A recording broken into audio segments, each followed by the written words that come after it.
It's locked. Okay. Bear's shadow. One day, Bear went down to the pond with his fishing pole and a big can of worms. While he was putting a worm on his hook, he looked down and saw a big fish. I'm going to catch that fish, thought Bear to himself. But when Bear stood up to throw his line in the water, his shadow scared the big fish away. Go away, Shadow, cried Bear, but Bear's shadow would not go away.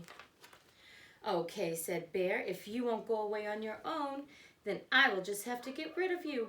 And he put down his fishing pole and began to run. He ran around the pond. When he got to the other side, he kept on running. Do you think Bear can outrun his shadow? Let's find out. He ran through the field of flowers and jumped over a book and hid behind a tree.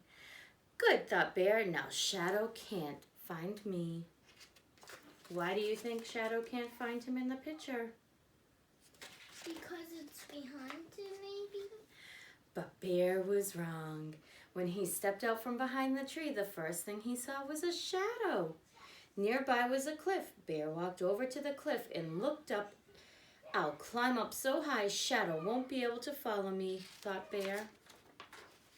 But Bear climbed higher and higher until at last he pulled himself up to the top. Huffing and puffing, he smiled with pride. Then he looked down and saw his shadow.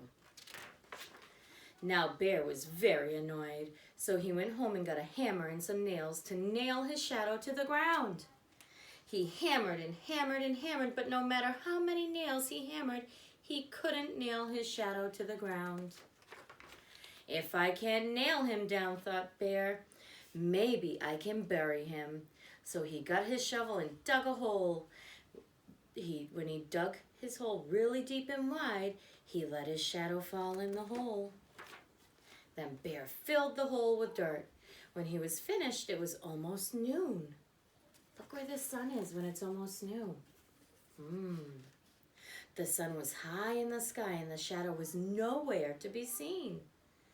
At last, sighed Bear, no more shadow. But now Bear was very tired, so he went inside and took a little nap. While he slept, time passed, and the sun once again cast a shadow everywhere.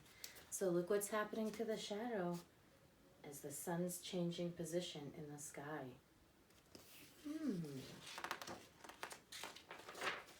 When Bear got up and opened his door, he saw the shadow on the floor. Not you again, he exclaimed, and he slammed the door, hoping to lock the shadow inside, but Shadow was too quick. Sighed Bear, how about this? If you let me catch a fish, I'll let you catch one too. Nod your head like this if it's a deal. But Bear nodded his head and Shadow nodded too. So Bear went back to the pond and once again threw his line in the water, but this time the sun was in a different direction. And it made it easier for Shadow to keep his part of the deal. And when Bear caught the big fish, Shadow caught one too. What do you notice about where the sun is in the sky and the direction that the shadow is cast? Try to go outside and look at your shadow. Does it change throughout the day? Maybe you could draw it outlined in chalk? Or put rocks down where it was and then check later on in the day and see if your shadow changes spot. Bye, boys and girls. I'll read another book soon.